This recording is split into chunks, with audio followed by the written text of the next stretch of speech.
ஓம் சிவாய.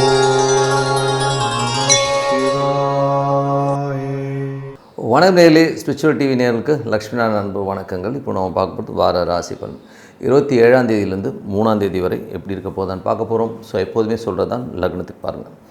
ராசிக்கு பார்ப்பதை விட லக்னத்துக்கு பார்க்க ரொம்ப பர்ஃபெக்டாக இருக்கும். உதாரணமாக ஒரு மகர லக்னம் விருச்சிக ராசினா நீங்கள் விருச்சிக ராசிக்கான பலன்களை பார்க்கறது மகர ராசிக்கான பலன்களை பார்க்க ரொம்ப பர்ஃபெக்டாக இருக்கும்.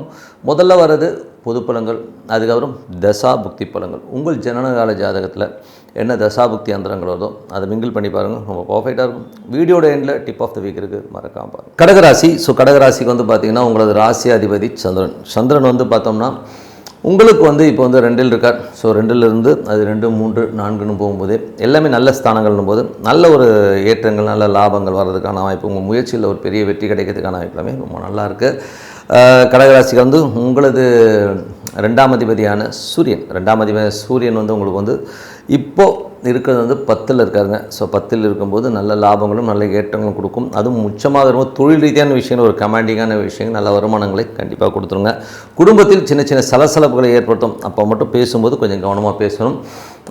அதுக்கப்புறம் பார்க்கும்போது உங்களுக்கு 3 மற்றும் 12ஆம் அதிபதியான புதன் வந்து பார்த்திங்கன்னா உங்களுக்கு வந்து 9ல் இருக்கும்போது அது பரிவர்த்தனை 12ல் இருக்கும்போது நிறைய செலவுகள் கொஞ்சம் ஜாஸ்தி இருக்கும். நிறைய பிரயாணங்கள் சின்ன சின்ன செலவுகள் ஏற்படுறதுக்கான வாய்ப்புமே ரொம்ப நல்லாயிருக்கு. அதுக்கப்புறம் பார்க்கும்போது உங்களுக்கு 4 மற்றும் 11ஆம் அதிபதி சுக்கிரன் லாபத்தோடு இருக்கும்போது புதிய சொத்துக்கள், புதிய வண்டி வாகனங்கள் வாங்குகிற யோகங்கள் எல்லாமே ரொம்ப அற்புதமாக இருக்குது. அதுக்கப்புறம் பார்க்கும்போது உங்களுடைய 5ஆம் அதிபதியான செவ்வாய். ஸோ 5ஆம் அதிபதி செவ்வாய் வந்து பார்த்திங்கன்னா உங்களுக்கு வந்து 9ல் இருக்கும் பொழுது ஆன்மீக சுற்றுலா, ஆன்மீக பயணங்கள் போகிறதுக்கான வாய்ப்பு எல்லாமே ரொம்ப சூப்பராக இருக்குங்க. ஸோ கொஞ்சம் வந்து ஃபிலாசபிக்கலாக நடந்துப்பீங்க. அதுக்கப்புறம் குழந்தைகளோட கொஞ்சம் வெளியில் போகிறதுக்கான வாய்ப்புகளும் சில பேருக்கு ஏற்படும். அதுக்கப்புறம் உங்களுடைய 6ஆம் அதிபதி ஆன குரு வந்து பார்த்திங்கன்னா ஆட்சி பலத்தோடு வந்து அது 9ல் இருக்கும்போது வெளிநாட்டில் இருக்கும் நல்ல வருமானம், நல்ல ஏற்றங்களை கொடுக்கும். அப்பாவுடைய உடல்நலம் சம்பந்தமான விஷயங்கள் கொஞ்சம் கேர் எடுத்துருந்துக்கிறது ரொம்ப ரொம்ப நல்லது. உங்களுடைய 7, 8ஆம் அதிபதியான சனி 9ல் இருக்கும்போது கொஞ்சம் கவனமாக இருக்கணும். கணவன் மனைவிகளோட தேவையில்லாத சந்தேகங்களை வரும். அதே நேரத்தில் வந்து பார்த்திங்கன்னா அப்பாவுக்கு உங்களுக்குமே கொஞ்சம் டிஃப்ரென்ஸ் ஆஃப் ஒப்பீனியன் வரதுக்கான வாய்ப்புகளும் கொஞ்சம் கவனமாக பார்த்துக்கிறது ரொம்ப ரொம்ப நல்லது. அதுக்கப்புறம் பார்க்கும்போது உங்களுடைய 9ஆம் அதிபதி ஆட்சி பலத்தோடு இருக்கும்போது நிறைய பிரயாணங்கள், வெளிநாட்டில் இருக்கவங்களாம் நல்ல வருமானங்கள் வர்றதுக்கான வாய்ப்புலாமே ரொம்ப நல்லாயிருக்கு. 10ஆம் அதிபதியான செவ்வாய் 9ல் இருக்கும்போது வியாபார ரீதியான விஷயங்கள் நிறைய பிரயாணம் பண்ணுவீங்க.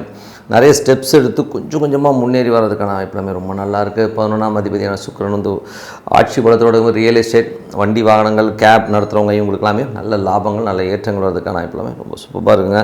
ஸோ இதுவரை பார்த்த பொது பலன்கள். இப்போ பார்க்கும்போது தசாபக்தி பலன். கடக லக்னமாக இருந்து சூரியன் தசாபக்தி. சூரியன் 2ஆம் அதிபதியான சூரியன் உங்களுக்கு 10ல் இருக்கும்போது தொழில் ரீதியான விஷயங்கள், நல்ல அங்கீகாரம், நல்ல வருமானங்கள் வர்றதுக்கான வாய்ப்புலாமே ரொம்ப நல்லாயிருக்கு. குடும்பத்தில் உள்ளவர்கிட்ட பேசும்போது கொஞ்சம் கவனமாக பேசுங்க. ஏதாச்சும் வந்து லூஸ் ஸ்டாக் விட்டு அதனால் வாக்குவாதங்கள் வர்றதுக்கான வாய்ப்புலாம் ரொம்ப கவனமாக இருக்கணும். அதுக்கப்புறம் கடகலகனமாக வந்து சந்திர தசாபத்தினா சந்திரன் வந்து சிறப்பான பலன்கள், நல்ல ஏற்றங்கள், நல்ல லாபங்கள் கொடுக்கறதுக்கான வாய்ப்புலாம் இருக்குது. முயற்சியில் பெரிய வெற்றி கிடைக்கிறதுக்கான வாய்ப்பும் ரொம்ப நல்லா இருக்குங்க. கடகலகனமாக வந்து செவ்வாய் தசாபத்தியந்திரங்கள். செவ்வாய் வந்து பார்த்திங்கன்னா உங்களுக்கு வந்து 5 மற்றும் 10ஆம் அதிபதியாக இருந்து அவர் 9ல் இருக்கும்போது தொழில் ரீதியான விஷயங்கள் நிறைய மெனக்கடுவீங்க. ஸோ மெனக்கட்டு ஏதாச்சும் பெரிய அளவில் சாதிக்கணுங்கிற எண்ணங்கள் இருக்கும். அப்பா சார்ந்த உறவுகள் வந்து பார்த்திங்கன்னா கொஞ்சம் ஆன்மீக சுற்றுலா, ஆன்மீக பயணங்கள் போகலாம், வெளியூர் போகலாம்லாம் அப்பா பிளான் பண்ணுவார். ஸோ அது வந்து ரொம்ப சிறப்பு தான். அதுக்கப்புறம் பார்க்கும்போது கடகலகனம் வந்து ராகு தசாபதினா ராகு வந்து 8ல் இருக்கும்போது கொஞ்சம் வந்து ட்ராவல்லாம் கொஞ்சம் கவனமாக இருந்துவிடும். அதே நேரத்தில் வந்து பார்த்திங்கன்னா வெளியூர், வெளிநாடு பழகுற நண்பர்கிட்டலாம் வந்து கொஞ்சம் கேர்ஃபுல்லாக இருந்தது ரொம்ப ரொம்ப நல்லது. கடக லக்னமாக இருந்து குரு தசாபதி அந்தரங்கள். குரு வந்து பார்த்திங்கன்னா உங்களுக்கு 9ல் நல்ல ஆட்சியாக பரிவர்த்தனையில் இருக்கும்பொழுது பிரயாணங்கள், நல்ல லாபங்கள் வர்றதுக்கான வாய்ப்புகளை கண்டிப்பாக கொடுத்துருங்க. ஸோ அதே நேரத்தில் வந்து பார்த்திங்கன்னா வேலையிலும் பார்த்திங்கன்னா நல்ல மாற்றங்கள், நல்ல ஏற்றங்கள் வரதுக்கான வாய்ப்பு எல்லாமே ரொம்ப சூப்பராக இருக்குது. கடகலகனம் வந்து சனி தசாபத்தினா சனி வந்து 7, 8ஆம் அதிபதி 9ல் இருக்கும்போது கணவன் மனைவிக்கு உள்ள சின்ன சின்ன சந்தேகங்கள் இருக்கும். அதனால் ஒரு டென்ஷன்ஸ் வரதுக்கான வாய்ப்பு இருக்கனால ரொம்ப கவனமாக இருக்கணும். அதே நேரத்தில் பிரயாணங்களில் வந்து கொஞ்சம் கவனம் தேவை. அப்பா கிட்ட பேசும்போது கொஞ்சம் சில நேரம் வாக்குவாதங்கள் வரதுக்கான வாய்ப்பு இருக்கணும், கொஞ்சம் பார்த்து நடந்துக்கணும். கடகலகனமாக இருந்து புதன் தசாபதினா 3, 12ஆம் அதிபதி புதன் வந்து ஆட்சி பலத்தோடு 12ல் இருக்கிறதா அர்த்தம். நிறைய பிரயாணங்கள், உங்கள் முயற்சிகளுக்காக நிறைய செலவு பண்ணுவீங்க. அடுத்த கட்டத்துக்கு முன்னேறுங்கிற எண்ணங்கள் எல்லாமே ரொம்ப சிறப்பாக நடக்கும். அந்த முயற்சிக்காக வந்து ராத்திரி பகலாக வந்து உட்காந்து உழைக்கிறவங்களும் நிறைய பேர் இருப்பீங்க. அதுக்கப்புறமா வந்து கடக லக்னமாக வந்து கேது தேசம். கேது வந்து 2ல் இருக்கும்போது வெடிக்கொடுக்குன்னு பேசுகிறது, கொஞ்சம் குடும்பத்தில் வந்து நிறைய ரூல்ஸ் அண்ட் ரெகுலேஷன்ஸ் போட்டது மாதிரி விஷயங்கள் இருக்கும். ஸோ அதை மட்டும் கொஞ்சம் அவாய்ட் பண்ணிக்கங்க. கடக லக்னமாக வந்து சுக்கிர தேசம் அப்படின்னு சுக்கிரன் வந்து 4ஆம் அதிபதி 11ல் இருக்கும்போது சொத்துக்கள், வண்டி, வாகனங்கள், வீடு மனைகள்லாம் அமைவதற்கான சூப்பராக இருக்குங்க.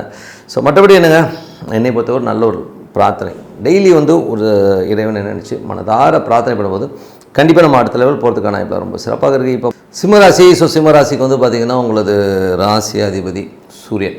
சூரியன் வந்து பார்த்திங்கன்னா உங்களுக்கு வந்து இப்போ இருக்கிறது வந்து பார்த்தா 9ல் இருக்கார். ஸோ 9ல் இருக்கும் உச்சமாக இருக்கும்போது தந்தை சார்ந்த விஷயங்கள் நல்லா ஆக்கப்புறம் ரொம்ப வெளிநாட்டில் இருக்கலாம், அதுவும் நல்லா அங்கீகாரம் கிடைக்கிறதுக்கான எப்பவுமே ரொம்ப சூப்பராக இருக்குது. அதே நேரத்தில் வந்து 2 11ஆம் அதிபதியான புதன் வந்து உங்களுக்கு வந்து பரிவர்த்தனை 11ல் இருக்கும்போது பெரிய லாபங்களும் பெரிய வெற்றிகளும் கொடுக்கறதுக்கான எப்பவுமே ரொம்ப சூப்பராக இருக்குங்க. அதே மாதிரி உங்களுடைய 3 அதிபதி 3 மற்றும் 10ஆம் அதிபதி சுக்கிரன் ஆட்சி பலத்தோடு புதிய ஒப்பந்தங்கள், தொழில் ரீதியான விஷயம், புதிய ஒப்பந்தம் கையெழுத்து போட்டு அதனால் நல்ல லாபங்கள் வரதுக்கான வாய்ப்பெல்லாம் ரொம்ப நல்லாயிருக்கு.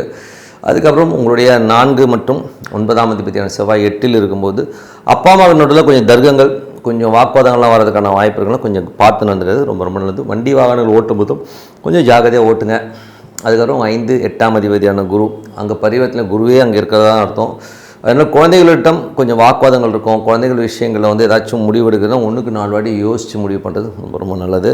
அதுக்கப்புறம் உங்களுக்கு 6 7ஆம் அதிபதியான சனி 8ல் இருக்கும்போது வேலையில் ரொம்ப கவனமாக இருக்கணும். கணவன் மனைவிக்கு நடுவில் வந்து உங்கள் பிரச்சனையை வெளியில் பேசிக்காமல் உங்களுக்குள்ளேயே சண்டை போட்டு தீர்த்துக்குங்க. அதனால் அந்த மாதிரி இருக்க தான் நல்லது. ஏன்னா வந்து நிறைய கிரகங்களுக்கு நடுவில் இப்போ சனி இருக்கும்போது நீங்கள் அதனால் வந்து வெளியில் சொல்லும்போது அதனால் பிரச்சனை பெருசாக முடியும், சின்னதாகிறதுக்கான வாய்ப்புகள் இருக்கணும். கொஞ்சம் க்ளூ ஸ்டாக்ஸை கம்மி பண்ணிக்கிறது ரொம்ப ரொம்ப நல்லது. அதுக்கப்புறம் வந்து உங்களுக்கு 9ஆம் அதிபதி வந்து 8ல் இருக்கும்போது அப்பாவுக்கும் உங்களுக்குமே நிறைய டிஃப்ரென்ஸ் ஒப்பீனியன் வரும். வெளிநாட்டில் இருக்கும் சின்ன சின்ன மன உளைச்சல் இருக்கிறதுக்கான வாய்ப்புகளை நிறைய கொடுத்துரும். அதுக்கப்புறம் 10ஆம் அதிபதி ஆட்சி பலத்தோடு இருக்கும் புதிய ஒப்பந்தங்கள், தொழில் ரீதியான விஷயங்கள் அமைகிறதுக்கான வாய்ப்பு எல்லாமே ரொம்ப நல்லா இருக்குங்க. ஸோ இதுவரை பார்த்து பொது பலங்கள். இப்போ பார்க்கும்போது தசாபுத்தி பலங்கள். சிம்ம லக்னமாக இருந்து சூரியன் தசாபுத்தி. சூரியன் வந்து இப்போ வந்து உங்களுக்கு வந்து 9ல் இருக்கார். நல்ல ஒரு டெசிஷன் எடுப்பீங்க, பெரிய அளவில் அங்கீகாரம் கிடைக்கிறது, பதவி கிடைக்கிறதுக்கான வாய்ப்பு எல்லாமே ரொம்ப நல்லா இருக்குது. சிம்ம லக்னமாக வந்து சந்திர தசாபுத்தினா சந்திரன் வந்து பார்த்திங்கன்னா நல்ல லாபங்கள், அதுக்கான முயற்சிகளும் கொஞ்சம் கடினமான உழைப்போடு கண்டிப்பாக ஒரு பெரிய வெற்றிகள் கண்டிப்பாக கிடைக்குங்க. அதுக்கப்புறம் வந்து சிம்ம லக்னம் வந்து செவ்வாய் தசாபுத்தினா செவ்வாய் வந்து பார்த்திங்கன்னா உங்களுக்கு 4 9ஆம் அதிபதி 8ல் இருக்கும்போது அப்பாவுக்கும் உங்களுக்குமே ஒரு சின்ன கருத்து வேறுபாடு, டென்ஷன்ஸ் இருக்கும். அதே நேரத்தில் வந்து பார்த்திங்கன்னா வண்டி வாகனம்லாம் ஓட்டும்போது கொஞ்சம் கவனமாக இருந்துக்கிறது ரொம்ப ரொம்ப நல்லது. சிம்ம லக்னமாக இருந்து ராகு தசாபுத்தினா ராகு வந்து உங்களுக்கு வந்து 7ல் இருக்கார். ஸோ 7ல் இருக்கும்போது நல்ல விஷயங்கள், நல்ல ஏற்றங்கள்லாம் இருக்கும். ஸோ சில நேரத்தில் வந்து கலப்பு மனங்கள், காதல் திருமணங்கள் சில பேருக்கு ஏற்படுறதுக்கான வாய்ப்புகள் இருக்குது.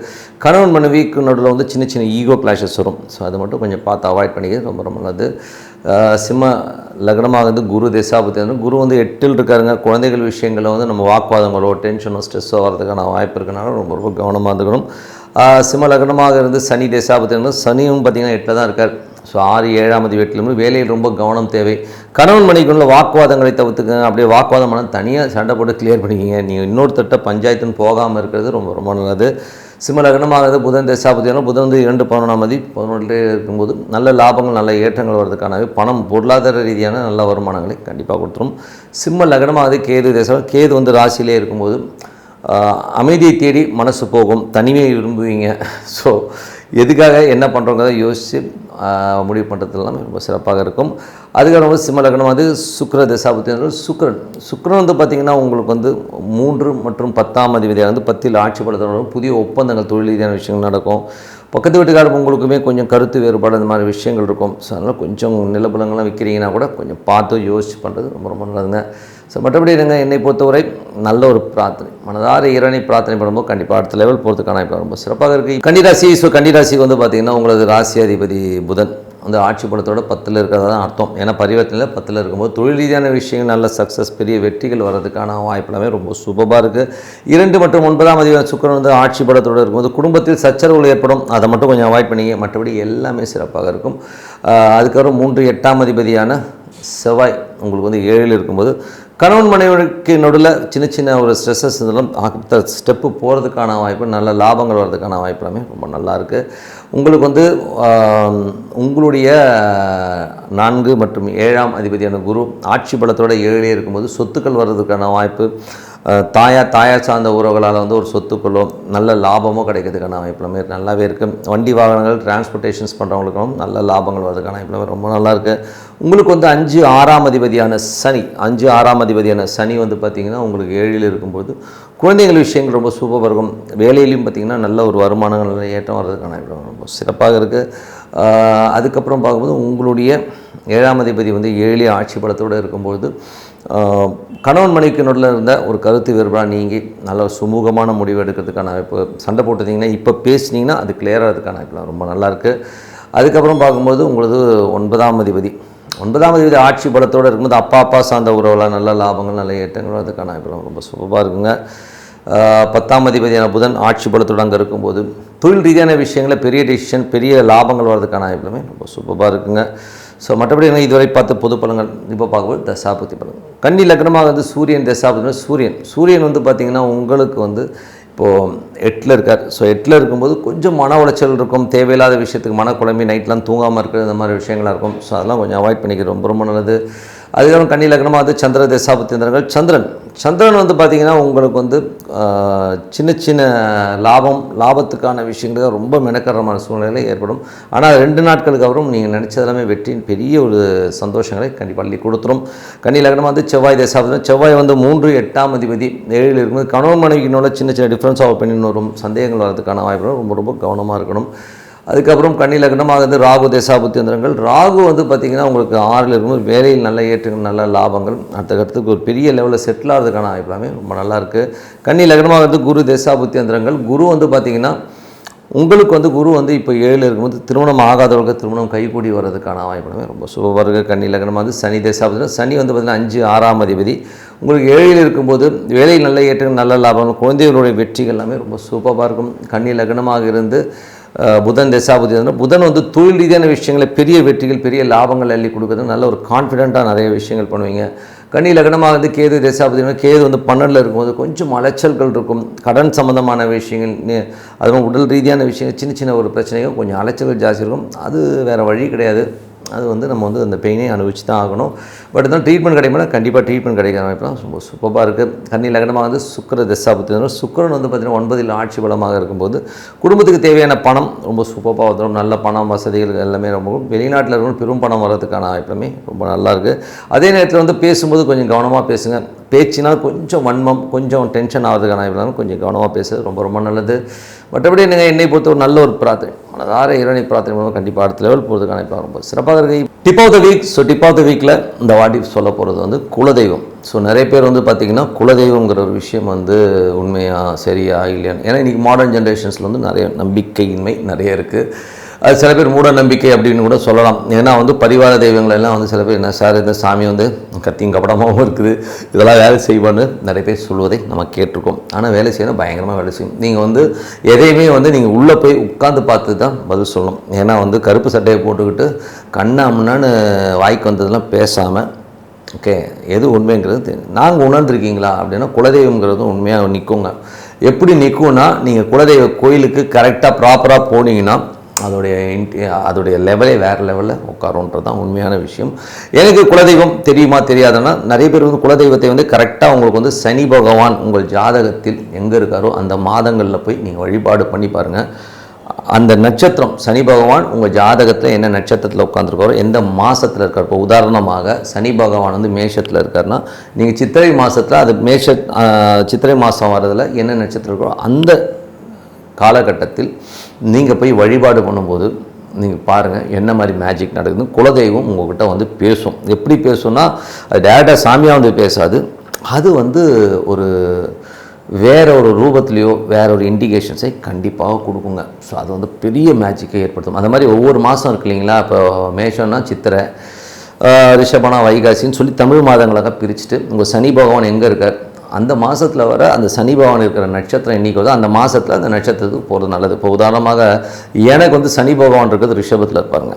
ஸோ ரிஷபத்தில் இருக்காருன்னா வைகாசி மாதம் அப்படின்னு நான் எடுத்துக்கணும். ஸோ வைகாசி மாதம்னு எடுத்துகிட்டு எனக்கு வந்து எதில் இருப்பார்னா ரோஹிணியில் இருப்பார். ஸோ ரோஹிணியில் இருக்கும்போது அந்த வைகாசி மாதம் வருகிற அந்த ரோஹிணி நட்சத்திரம் அன்னைக்கு நான் விரதம் இருந்து அந்த குலதெய்வத்துக்கான விஷயத்தை பண்ணும்போது அற்புதமான பலன்களை கொடுத்துரும். அதே மாதிரி தான் சில பேர் சனி வக்கரமாயிடுச்சுன்னா அவங்களுக்கு வந்து குலதெய்வம் ஆக்சுவல் குலதெய்வம் தெரியாது. ஏதோ குலதெய்வம் சொன்னாங்கன்னு சொல்லிட்டு வழிபாடு பண்ணிட்டு வருவாங்க. இப்போ எனக்கு சனி வக்கரம், எனக்கு குலதெய்வம் கரெக்டாக தெரியாது. பட் நான் என்ன பண்ணுவேன்னா, அந்த மாதிரி குலதெய்வம் தெரியாதவர்கள் செய்ய வேண்டிய ஒரு நல்ல விஷயம் என்னென்னா, நீங்கள் வந்து ஹரிஹர சுதன் ஐயப்பன், அவர் தான் ஹெட் குவார்ட்டர் ஆஃப் குலதெய்வமே. ஸோ நீங்கள் குலதெய்வம்னா நீங்கள் ஹரிஹர சுதன் ஐயப்பனை வந்து வணங்கி பண்ணுங்க. கரெக்டாக எப்போ போகணும்னா சனிக்கிழமைகளில் வந்து ஐயப்பன் கோயிலில் போகிறத வழக்கமாக வச்சுக்கிட்டிங்கன்னா அற்புதமான பலன்களை கொடுக்கும். அதுவும் ஒரு பலன் கொடுக்கும். அப்படிலாம் நீங்கள் பிறந்த கிழமைகள் அதுவும் ரொம்ப சூப்பராக ஆகும். ஸோ நீங்கள் என்ன கிழமையில் பிறந்தீங்களோ அன்றைக்கி வந்து ஒரு ஐயப்பன் கோயிலுக்கு வந்து போகிறத வந்து வழக்கமாக வச்சுட்டிங்கன்னா அது வந்து ஒரு எக்ஸ்ட்ராடனரியான ஒரு லைஃப்பில் வந்து ஒரு பெரிய டேர்னிங் பாயிண்ட். உங்களுக்கு குலதெய்வமே தெரியலனா கூட அந்த குலதெய்வம் வந்து உங்கள் வீட்டுக்குள்ளே வந்து உட்காந்துக்கோன்னா ஏதாவது ரூபத்தில் வந்து வரும். அதை வந்து நீங்கள் பிடிச்சிப்பீங்கிறது தான் உண்மையான விஷயம். இது வந்து பரிசித்து பாருங்கள், ரொம்ப சூப்பராக ஒர்க் ஆகும். ஏன்னா எல்லா ஜாதகத்திலையும் சனி பகவான் இருப்பார். அந்த சனி பகவான் இருக்கிற இடத்த பொறுத்து தான் குலதெய்வம் அமையும். அந்த கோயில் சுற்றிருக்கிற இடங்களை முதற்கொண்டு நாங்கள் மார்க் பண்ணி சொல்லுவோம். அவ்வளோ சூப்பராக ஒர்க் ஆகும். இதை வந்து பண்ணி பாருங்கள். அதே மாதிரி வந்து தினமும் வந்து பார்த்திங்கன்னா சனி பகவான் போதே நம்ம என்ன பண்ணோம்னா, வயதானவர்கள் யாராச்சும் வந்து வீட்டில் வந்து வயசானவங்களோ, வீட்டில் பக்கத்தில் ரொம்ப முடியாதவங்க வயதானவங்களுக்கு வந்து ஃபுட்டு கொடுங்க. ஃபுட்டு, அந்த துணிமணிகள் எடுத்து கொடுக்கறது, இதெல்லாமே வழக்கமாக வச்சுக்கோங்க. ஸோ அந்த மாதிரி பண்ணும்போது குலதெய்வத்தின் ஆசீர்வாதங்கள் அவங்க வயிறு நிறையும் போது உங்களுக்கு வரும். அதே மாதிரி வந்து விளக்குக்கு எண்ணெய் வாங்கி கொடுக்கறது கோயிலில், அதுவும் வந்து வாங்கி கொடுங்க. இந்த மாதிரி பண்ணும்போது நீங்கள் பாருங்கள் உங்கள் குலதெய்வம் எப்படி நின்று பேசுங்கன்னு. இப்போ உதாரணமாக வந்து ஒரு எல்லை தெய்வம் வந்து ஒரு குலதெய்வமாக இருக்குன்னு வைங்களேன், அதெல்லாம் வந்து வேறு லெவலில் வேலை செய்யுங்க. அதெல்லாம் வந்து ரொம்ப ஃபாஸ்ட்டாக வேலை செய்யும். மற்ற தெய்வத்தோடு இதுக்கெலாம் வந்து பவர்ஸ் வந்து ரொம்ப ஜாஸ்தி. எங்கள் வீட்டு பக்கத்தில் வந்து ஒரு சுடலை மாடன் ஒரு கோயில் இருக்குங்க. அது எக்ஸ்ட்ராடனரியான கோயிலுங்க. கண்ணன் இருக்கார் இல்லையா, ஸ்டன் மாஸ்டர், அவருடைய கோயில் தான் அது. எங்கள் ஏரியாவில் வந்து எல்லாருமே அதை போய் வழிபாடு பண்ணுவோம். ஸோ வழிபாடு பண்ணும்போது எனக்கு ஏற்பட்டது, நான் ஒரு நாள் திடீர்னு எனக்கு தோணுச்சு ஒரு அருவா வாங்கி கொடுப்போம் அப்படின்னு சொல்லிட்டு தோணும்போது அந்த இன்சிடென்ட் வந்து அருவா வாங்கி கொடுக்குறேன். ஏன்னா உங்களுக்கு இன்சிடென்ட் வேணும் இல்லையா, குலதெய்வம் எப்படிலாம் வேலை செய்யணும், அதுக்கான விஷயமாக தான் சொல்கிறேன். அருவா வாங்கி கொடுக்குறேன். என் பையனும் நானும் கொண்டு போய் கொடுத்துட்டு அந்த சாமிகிட்ட இருந்து ஒரு பழம் கொடுக்குறாங்க. அதாவது கற்ப கிரகத்துக்குள்ளே இருக்கிற சாமிகிட்ட ஒரு பழம் கொடுக்குறாங்க. அந்த பழத்தை வாங்கிட்டு நாங்கள் வீட்டுக்கு வரோம். வீட்டுக்கு வந்து நாங்கள் வந்து அந்த எங்கள் ஒய்ஃப் வந்து டக்குன்னு அந்த பழத்தை சாப்பிட்டு சொல்கிறாங்க, சுத்தமாக டேஸ்ட்டே இல்லை. அது எப்படிங்க ஒரு வாழைப்பழத்துக்கு டேஸ்ட் இல்லாமல் போகும். கற்பகிரகத்துக்குள்ளே இருக்க சாமி சாப்பிட்டு பிரசாதமாக இருந்தாலும் சரி, வாழைப்பழமாக இருந்தால் அதுக்கு டேஸ்ட்டே இருக்காது. அப்போ சாமி இருக்குன்னு தானே அர்த்தம். யோசிச்சு பாருங்கள். ஸோ அந்த மாதிரி ஒரு மிராக்கிள் நடந்தது. அது மட்டும் இல்லாமல் அன்றைக்கி வந்து ஒரு சின்ன ஒரு தவறு நடந்தது. அதனால் அந்த உடம்பு வலி பார்த்திங்கன்னா அப்படி பிச்சு எடுத்துச்சு. ஓகேவா? ஸோ அதனால் ஒரு விஷயம் வந்து குலதெய்வம் இருக்கா, தெய்வம் இருக்கா இல்லையான்றதும் நீங்கள் அனுபவப்படுங்க. யாரோ ஒருத்தன் வந்து ஏதாச்சும் சொல்லிட்டான், சாமி இல்லைன்னு சொல்கிறான், ஜோசியம் போயின்றான், அதுன்றான், அப்படிலாம் கிடையாது. நீங்கள் அனுபவ ரீதியாக வந்து செயல்பாடு பண்ணி பார்க்கும்போது உண்மை என்னங்கிறது உங்களுக்கு கண்டிப்பாக விலகும். அற்புதமான விஷயங்கள்லாம் நடக்குங்க. ஸோ அதனால் நான் சொன்ன மாதிரி குலதெய்வம் தெரியாதவர்கள் ஹரிஹர சுதன் ஐயப்பனை வணங்குங்க. சனிக்கிழமைகளில் வணங்கலாம், இல்லை நீங்கள் பிறந்த கிழமைகளில் போய் வணங்குங்க. அற்புதமான பலன்கள் உங்களுக்காக. அது குலதெய்வம் உங்கள் வீட்டுக்குள்ளே வந்து உட்காந்துக்கிறதுல எந்தவித மாற்றம் இல்லைன்னு சொல்லிட்டு உங்களிடம் விடைபெறுவது உங்கள் லக்ஷ்மி நாராயணன். நன்றி.